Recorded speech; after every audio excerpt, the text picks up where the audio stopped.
Hello बच्चों, आज हम लोग केमिकल काइनेटिक्स का लेक्चर नंबर 3 पढ़ने जा रहे हैं। मैं कुछ आपको आज बेसिक सिखा दूं। लेक्चर नंबर 3 बच्चों है ना। कौन सा पोर्शन है? Chemical kinetics. बच्चों केमिकल काइनेटिक्स लेक्चर नंबर 3 है। चलिए सबसे पहले क्वेश्चन से शुरुआत करते हैं। N2 + 3H2 gives 2NH3। N2 + 3H2 gives 2NH3 और इन्होंने क्वेश्चन में दे रखा है rate of appearance of ammonia is 1.7 kg पर आर। हम लोगों को कैलकुलेट करना है rate of disappearance of hydrogen in ग्राम पर मिनट।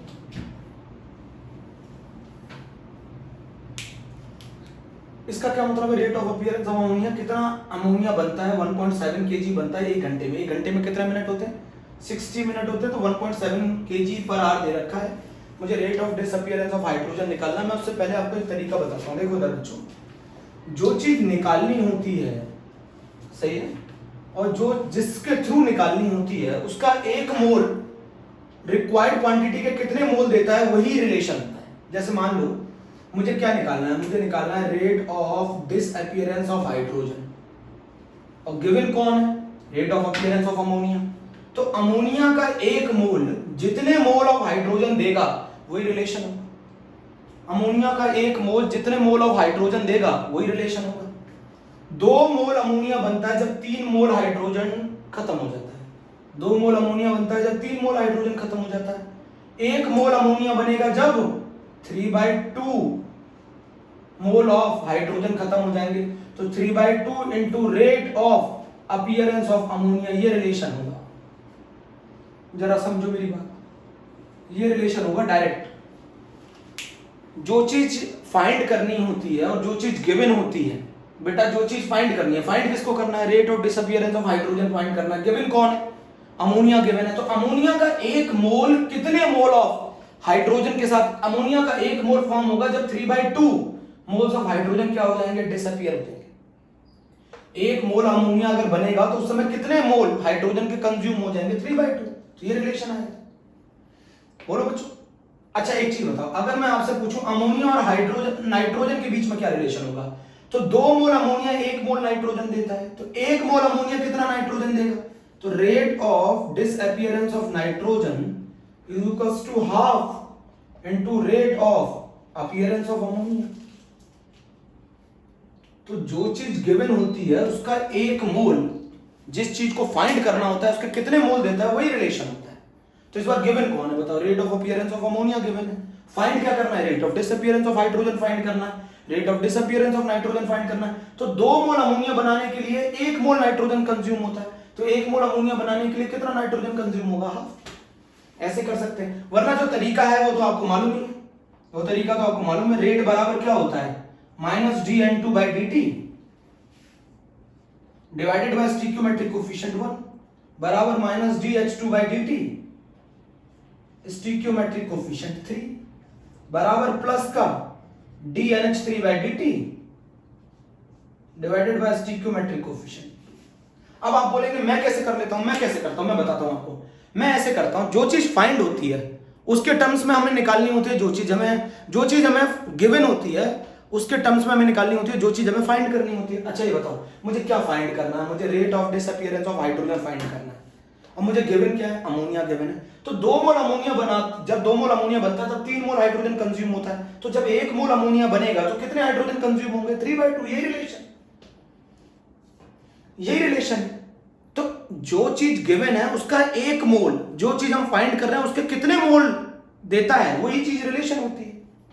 अच्छा एक चीज बताओ, अच्छा मैं उल्टा करूं, मुझे अगर ये निकालना हो rate of appearance of ammonia निकालना, rate of appearance of ammonia निकालना। इस बार फाइंड किसको करना है?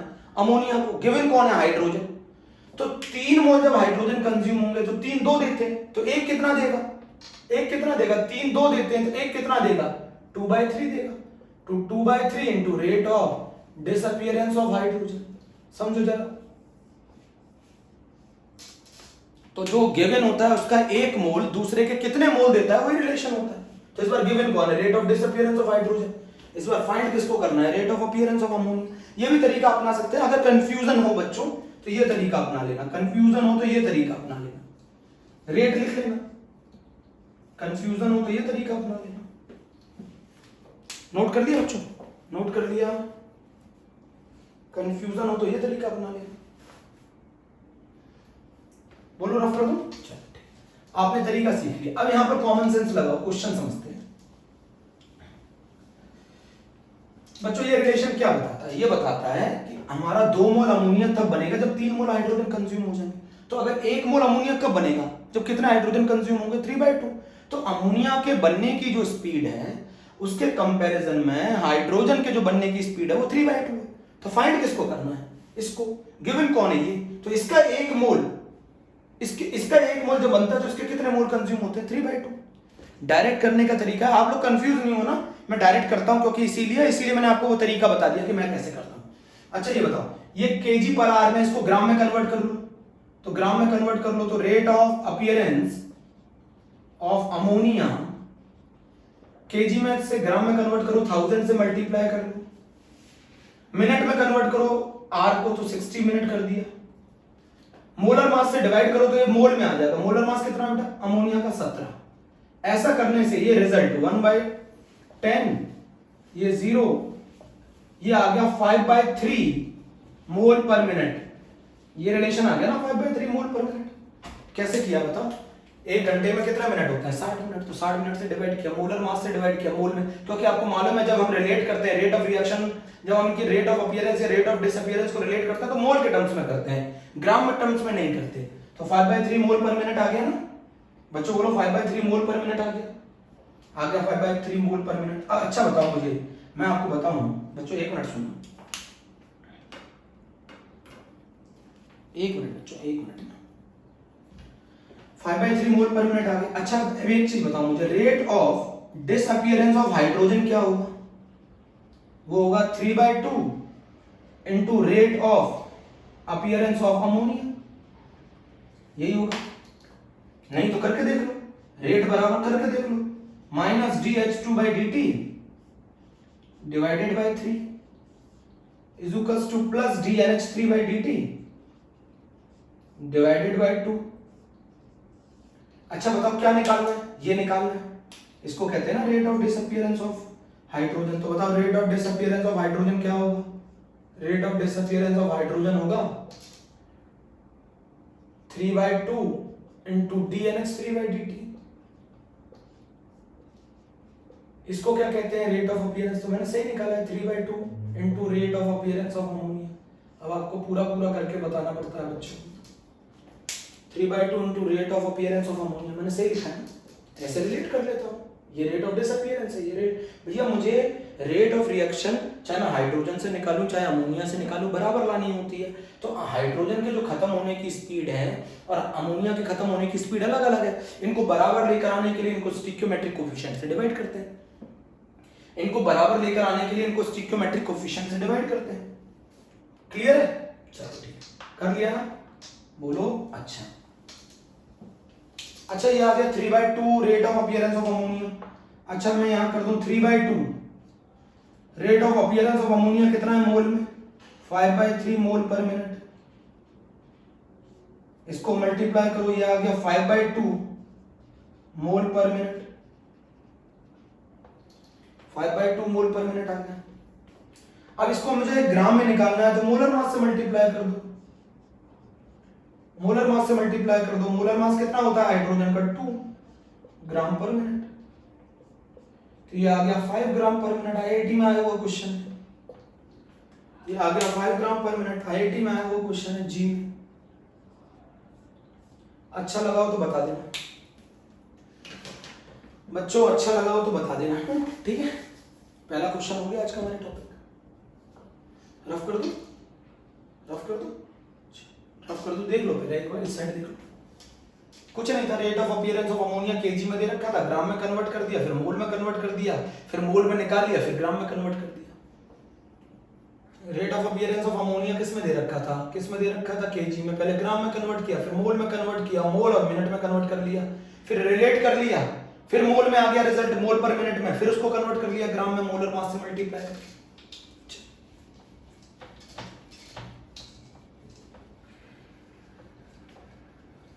रफ कर दो, जल्दी नोट कर लो।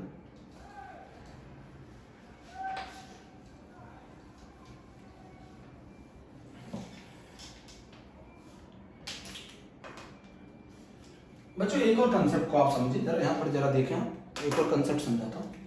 एक रिएक्शन है A चेंजेस इनटू B।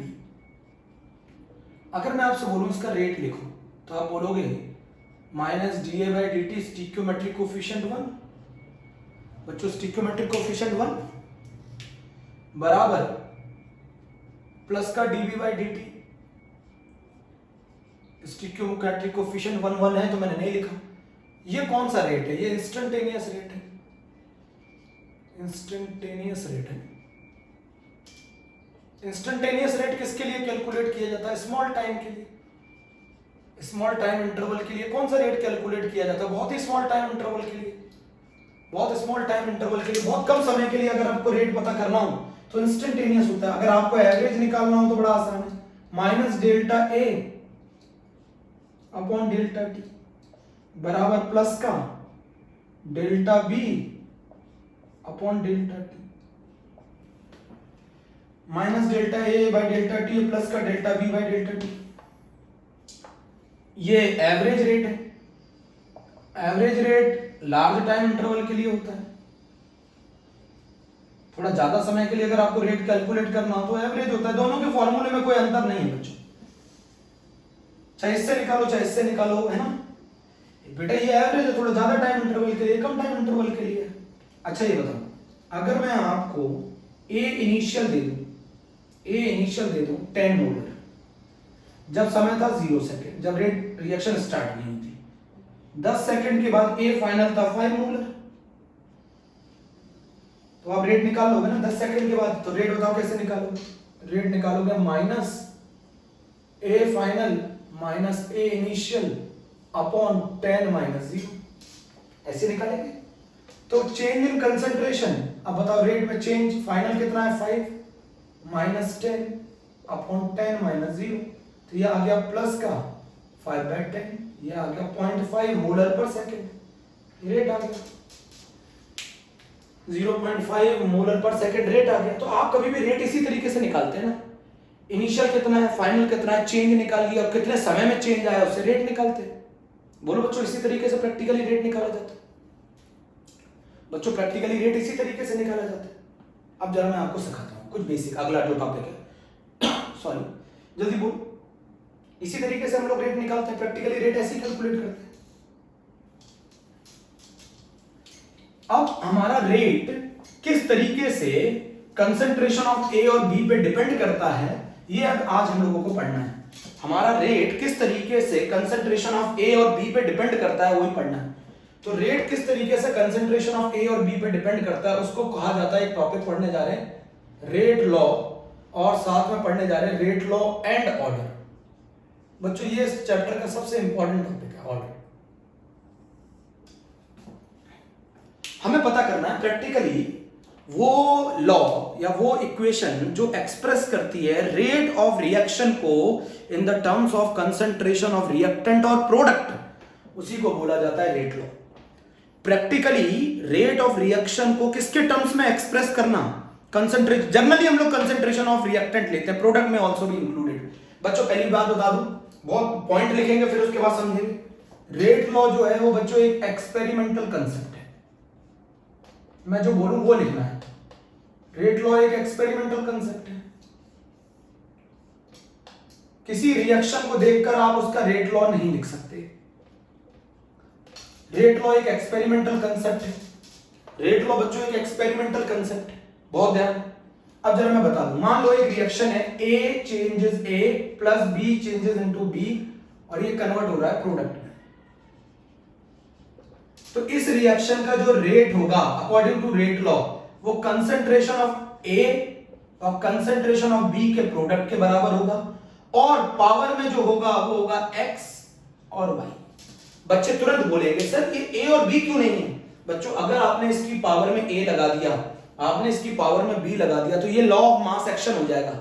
आप किसी रिएक्शन में, मैं आपको बताऊं, इस x की वैल्यू निकालने पर, प्रैक्टिकली इस x की वैल्यू निकालने पे ये a के बराबर आ भी सकती है और नहीं भी आ सकती है। इस y की वैल्यू प्रैक्टिकली निकालने पे b के बराबर आ सकती है और नहीं भी आ सकती है। अगर इस x की वैल्यू a के बराबर आ जाए या y की वैल्यू b के बराबर आ जाए तो सिर्फ ये कोइंसिडेंस है, सिर्फ एक संयोग है। मैं आपको क्या बोल रहा हूं, रेट ऑफ रिएक्शन को कंसंट्रेशन ऑफ रिएक्टेंट के टर्म्स में एक्सप्रेस करना और उनकी जो पावर होगी x और y, बच्चों वो x और y a और b के बराबर हो भी सकती है और नहीं भी हो सकती। अब मैं आपको भी समझा रहा हूं, ये भी रुकिए तो r is proportional to the a की पावर x b की पावर y। ये रेट लॉ है बच्चों, ये रेट लॉ है। x और y की वैल्यू निकालने पर, x और y की वैल्यू निकालने पर वो a और b के बराबर आ भी सकती है और नहीं भी आ सकती।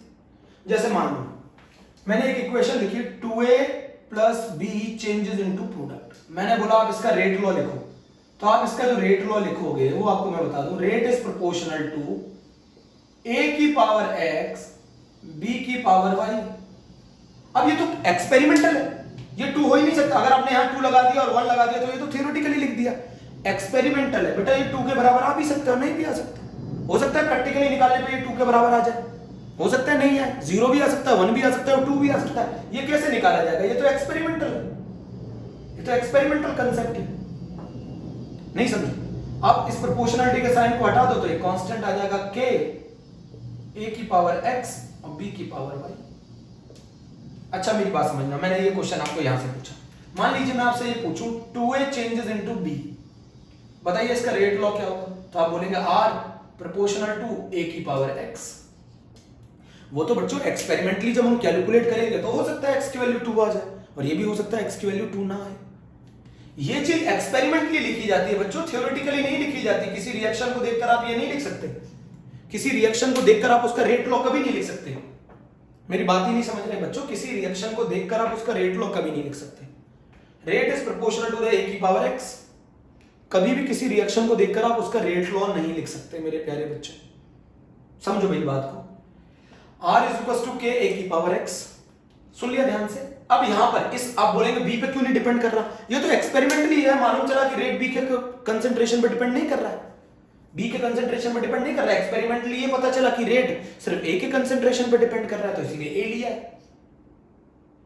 बच्चों मेरी बात समझो। अब मान लो मैंने ऐसे करके दे दिया a b b c c changes into product. आप बताओ क्या लिखोगे इसका रेट?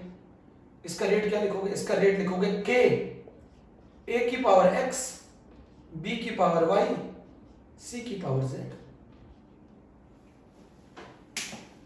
x y z की वैल्यू a b और c के बराबर हो भी सकती है और नहीं भी हो सकती है। तो किसी रिएक्शन को देखकर आप उसका थ्योरेटिकली रेट नहीं लिख सकते, रेट लॉ नहीं लिख सकते बच्चों। केमिकल काइनेटिक्स के अंदर बच्चों रेट लॉ यूज किया जाता है, जबकि केमिकल इक्विलिब्रियम में law of mass action use किया जाता है। अभी समझा? अभी भी नहीं समझ में आया? चलो एक और क्वेश्चन कर लेते हैं, एक और समझते हैं कंसेप्ट। बच्चों ये एक्सपेरिमेंटल कंसेप्ट है, स्टिक्योमेट्रिक कोएफिशिएंट पावर में नहीं होंगे, वो तो एक्सपेरिमेंटली कैलकुलेट किया जाता है बच्चों। मान लीजिए अगर मैं आपको क्वेश्चन दे दूं H2O2 changes into H2O plus half O2, मैं बोलूं आप इसका रेट लॉ लिखो, तो आप क्या लिखोगे? रेट बराबर K H2O2 की पावर x। अब ये x कैलकुलेट करने पे 1 के बराबर आ सकता है, ये x कैलकुलेट करने पे, ये एक्सपेरिमेंटल फैक्ट है बेटा, एक्सपेरिमेंटल थ्योरेटिकल नहीं। ये x 1 के बराबर आ भी सकता है और x 1 के बराबर नहीं भी आ सकता। दोनों पॉसिबिलिटी, दोनों पॉसिबिलिटी है। ये तो कैलकुलेट करने में मालूम चलेगा ना, ये तो एक्सपेरिमेंटली कैलकुलेट करने में मालूम चलेगा x की वैल्यू 1 हो भी सकती है और नहीं भी हो सकती। अब मान लो अगर मैं आपको ऐसे दे दूं 2NO plus O2 gives 2NO2, बताओ इसका रेट लॉ क्या होगा? इसका रेट लॉ होगा K NO की पावर x O2 की power y। It may be possible x की वैल्यू 2 आ जाए, y की वैल्यू 1 आ जाए। इट मे ऑल्सो पॉसिबल कि x 2 ना आए और y 1 ना आए, दोनों चीजें पॉसिबल है। बोलो बच्चों, दोनों चीजें पॉसिबल है। अभी मैं समझा रहा हूं आपको, पहले समझिए, पहले बाद में लिखिएगा, पहले आप समझो। रेट इज इक्वल टू के एनओ की पावर एक्स ओ टू की पावर वाई। एक्स की वैल्यू 2 के बराबर हो सकती है, वाई की वैल्यू 1 के बराबर हो सकती है, और ये भी पॉसिबल है कि एक्स की वैल्यू 2 के बराबर ना आए। ये तो एक्सपेरिमेंटली कैलकुलेट करने पे मालूम चलेगा ना, वो 2 आ भी सकता है, नहीं भी आ सकता। अगर वो 2 और 1 आ जाता है तो this is only a coincidence. अगर वो 2 और 1 आ जाता है तो this is only a coincidence. बेटा इसका मैं एक चीज बता दूं, अब सुनो, रेट लॉ लिखने के बाद, रेट लॉ लिखने के बाद, मैं हिंदी में लिख रहा हूं, रेट लॉ लिखने के बाद रिएक्टेंट के कंसंट्रेशन की पावर ऑर्डर कहलाती है। रिएक्टेंट के कंसंट्रेशन की पावर ऑर्डर कहलाती है, ऑर्डर कहलाती है। अब जरा जैसे order with respect to NO is x, order with respect to O2 is y, और overall order is x plus y। बहुत आराम से समझ में आएगा कि तो रुको तो। रेट लॉ लिखने के बाद रिएक्टेंट के कंसंट्रेशन की पावर ऑर्डर कहलाती है।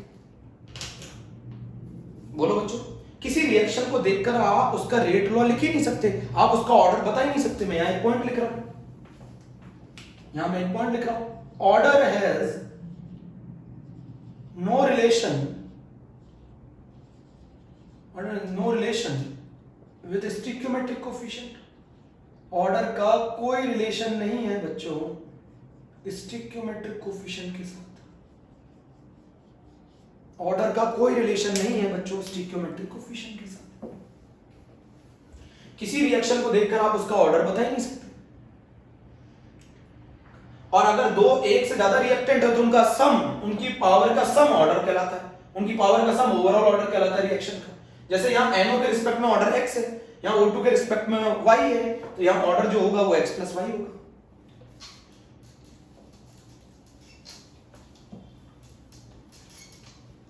बोलो बच्चों, समझ में आया नहीं आया? अच्छा एक चीज बताओ, एक रिएक्शन दे रखी है 2A चेंजेस इनटू प्रोडक्ट। मैंने बोला इसका रेट क्या होगा, आपने बोला K A की पावर n।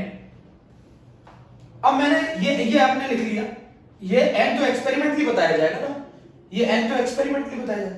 मुझे एक्सपेरिमेंट करने पे मालूम चल गया इस n की वैल्यू 0 है। मुझे एक्सपेरिमेंट करके ये मालूम चल गया कि n की वैल्यू 0 है, तो इसका मतलब ये कौन से ऑर्डर की रिएक्शन हो गई, जीरो ऑर्डर की रिएक्शन। ये जीरो ऑर्डर हो गया, जीरो ऑर्डर हो गया। बोलो अब जरा मेरी बात समझो, अगर इसका क्या मतलब है, जीरो ऑर्डर हो गया, जीरो ऑर्डर। अगर मैं A का कंसंट्रेशन डबल कर दूं,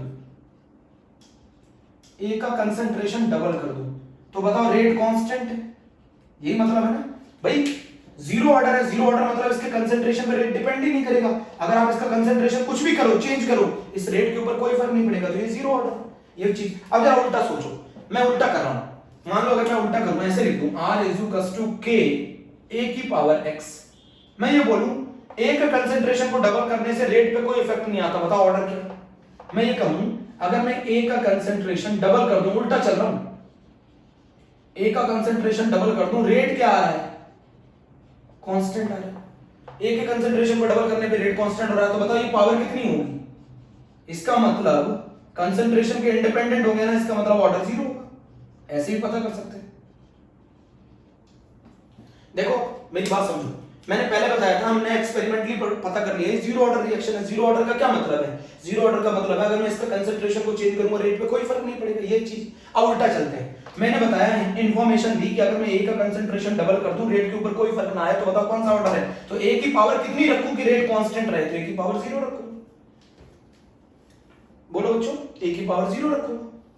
रेट कभी भी किसी रिएक्शन को देखकर नहीं लिखा जा सकता बच्चों, रेट लॉ, रेट लॉ कभी भी किसी रिएक्शन को देखकर नहीं लिखा जा सकता।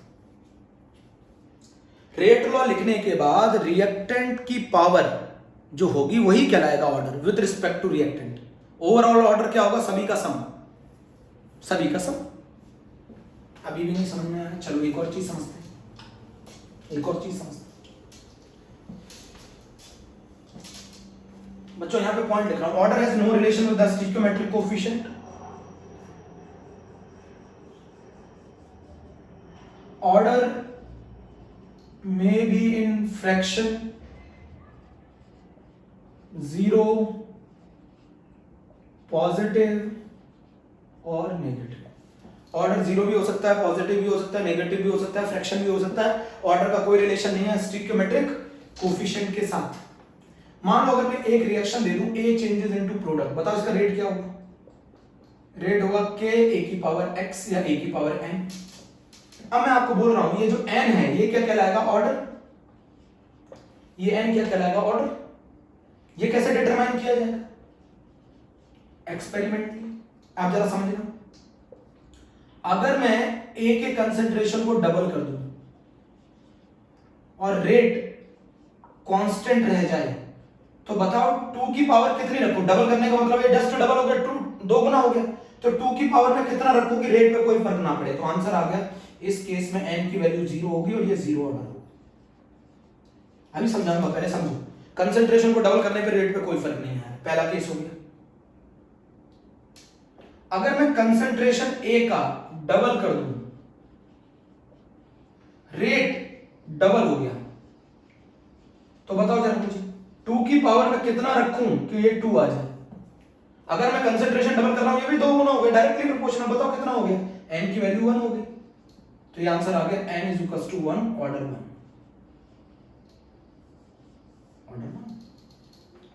अगर मैं A का कंसेंट्रेशन डबल कर दूं और रेट डबल हो जाए तो कितना रखूं 2 की पावर कि R की वैल्यू 2 गुना हो जाए? तो आंसर आएगा 2, R n बराबर 1 आ गया।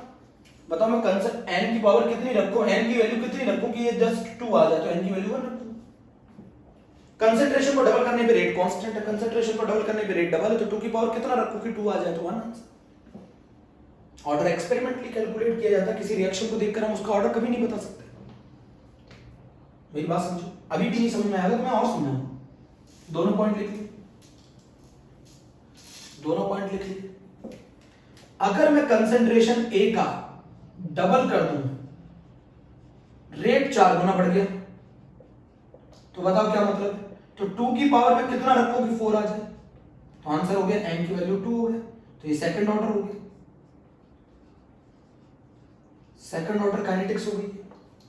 अगर मैं कंसेंट्रेशन A का डबल कर दूं, रेट 8 गुना हो जाए, तो 2 की पावर में कितनी रखूं कि 8 आ जाए? तो n बराबर 3 आ गया। ऐसे निकाला जाता है, ये एक्सपेरिमेंटल। मैंने कंसेंट्रेशन को डबल किया, रेट 8 गुना बढ़ गया, तो बताओ 2 की पावर कितना रखूं कि 8 टाइम्स आ जाए? तो ऑर्डर 3 हो गया। कंसेंट्रेशन को डबल किया, रेट पे कोई फर्क नहीं आया, ऑर्डर 0 हो गया। कंसेंट्रेशन को डबल किया, रेट डबल हो गया, ऑर्डर 1 हो गया। कंसेंट्रेशन को डबल किया, रेट 4 गुना और गया, तो ऑर्डर 2 हो गया। अगर मैं कंसेंट्रेशन A का डबल करूं, कंसेंट्रेशन A का डबल करूं और रेट हाफ हो जाए, तो बताओ 2 की पावर कितना रखूं कि ये 1/2 आ जाए? आंसर आ गया -1। तो practically experimentally rate equation, rate law है क्या? तो रेट लॉ है, रेट लॉ और rate equation express the rate in terms of concentration of reactant, generally concentration of reactant, generally बच्चों प्रोडक्ट में आल्सो भी इंक्लूडेड। एक केस कराता हूं जिसमें आपको मालूम चलेगा, हमारे कोर्स में जितने भी रिएक्शन है उसमें सिर्फ कंसेंट्रेशन ऑफ रिएक्टेंट पे डिपेंड करता है रेट लॉ, बट ऐसा नहीं है। Rate law is also depend on the concentration of product. इसी आप बोलेंगे इसमें आपने तो नहीं लिखा प्रोडक्ट, क्योंकि इस केस में डिपेंड ही नहीं कर रहा था। हमारे क्वेश्चन जितने भी एनसीईआरटी में दिए जाएंगे उन सभी केसेस में हमारा जो रेट है वो एक्सपेरिमेंटली रिएक्टेंट के कंसेंट्रेशन पे डिपेंड करता है, प्रोडक्ट पे डिपेंड नहीं करता। बट आपको बता दो प्रोडक्ट के कंसेंट्रेशन पे भी रेट डिपेंड कर सकता है, rate law in terms of concentration of reactant experimentally. बच्चों किसी रिएक्शन को देखकर आप उसका रेट लॉ नहीं लिख सकते। मेरी बात समझो, पूरी इस चीज को लिख लो, पूरी इस चीज को लिख लो बच्चों, पूरी ध्यान से इस चीज को लिखा। ए चेंजेस इनटू प्रोडक्ट, अभी और सिखा रहा हूं और सब समझा रहा हूं, पूरा सब कुछ समझाऊंगा।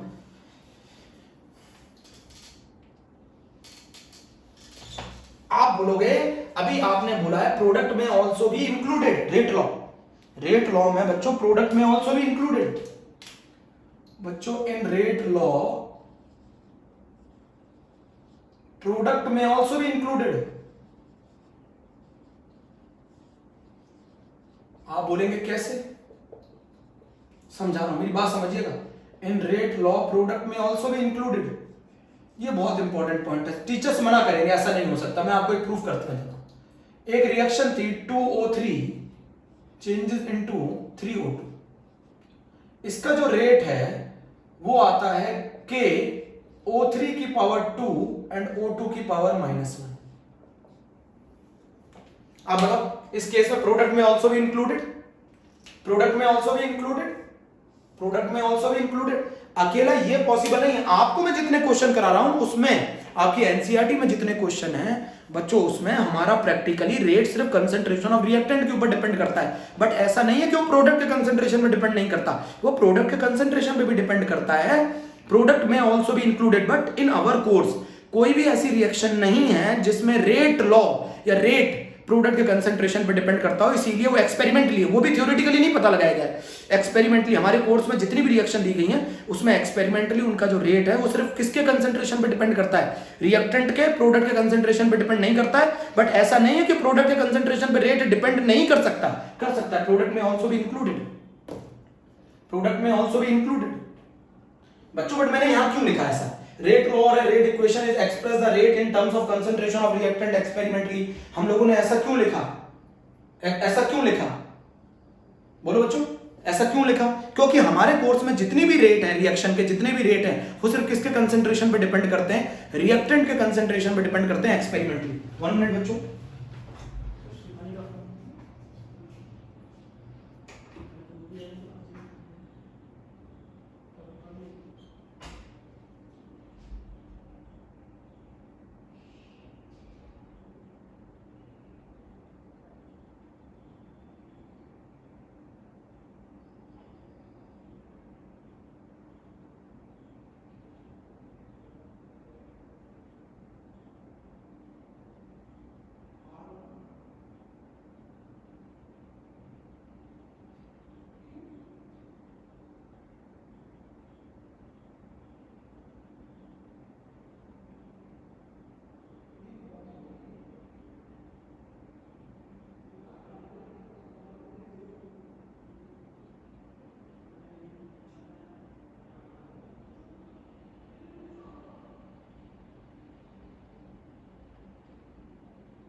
बच्चों लिख लिया ये, इन रेट लॉ प्रोडक्ट में ऑल्सो भी इंक्लूडेड।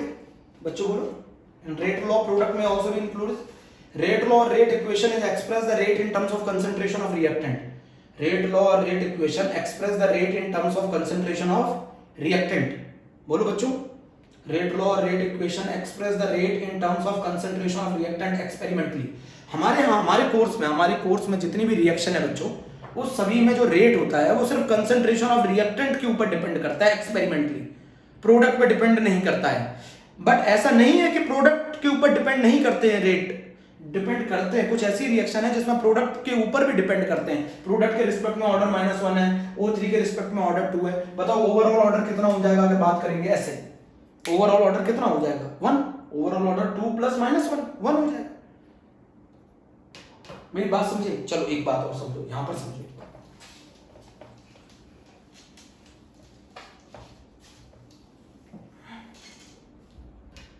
एक बात ये समझो, अगर मैं आपको कोई रिएक्शन दे दूं 2A + B changes into product दे दिया, इसीलिए हमारे कोर्स में जितनी भी होते हैं प्रोडक्ट के बारे में कोई कुछ, क्योंकि प्रोडक्ट को लेना ही नहीं होता, क्योंकि हमारे कोर्स में जितनी भी रिएक्शन एक्सपेरिमेंटली पता लगाएंगे वो प्रोडक्ट के कंसंट्रेशन पर डिपेंड नहीं करती, इसीलिए हम लोग प्रोडक्ट को लेते नहीं। तो बताओ रेट लॉ क्या होगा? रेट लॉ होगा इज प्रोपोर्शनल टू A की पावर x B की पावर y। प्रोपोर्शनलिटी का साइन हटाओ, कांस्टेंट आएगा k, A की पावर x B की पावर y। सुन लिया, के क्या है, रेट कांस्टेंट। अब एक्सपेरिमेंटली पता लगाया गया तो के एक्स की वैल्यू आ रही थी 2 और बी वाई की वैल्यू आ रही थी 1। तो ये सिर्फ एक कोइंसिडेंस है, कोइंसिडेंस है कि हमने जब निकाला तो हमारे पावर जो है x और y की जो वैल्यू है, रिएक्टेंट के कंसंट्रेशन की जो पावर है वो स्टिक्योमेट्रिक कोफिशिएंट के बराबर आ गई। But this is only the coincidence, this is only the coincidence बच्चों, ये this is only the coincidence बच्चों, this is only the coincidence बच्चों, this is only the coincidence. r is equals to k, a की power 2 b की power 1, this is only the coincidence. बोलो बच्चों, this is only the coincidence. बात लिख ली, अब जरा समझो, यहां तक की पूरी बात आज हो गई है, समझ में आया कुछ टॉपिक। के को क्या कहते हैं, रेट कांस्टेंट। के को क्या कहते हैं, वेलोसिटी कांस्टेंट। के को क्या कहते हैं, specific reaction rate.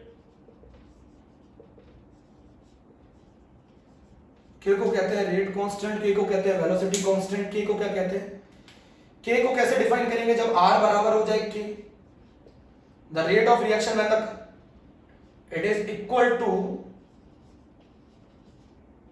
Rate of reaction, it is equal to rate of reaction when the concentration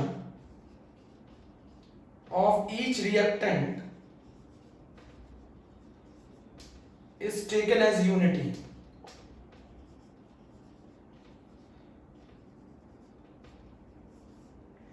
When the concentration of each reactant is taken as unity, अगर मैं इस A और B के कंसंट्रेशन को यूनिटी कर दूं तो R किसके बराबर आ जाएगा, K के। अगर मैं रिएक्टेंट का कंसंट्रेशन यूनिटी कर दूं तो रेट किसके बराबर आ जाएगा, K के। बाकी अगले टर्न पर अगली कहानी, जो भी डाउट हो आप पूछ लेना, बाकी कहानी अगले टर्न पर। ओके, थैंक यू बच्चों।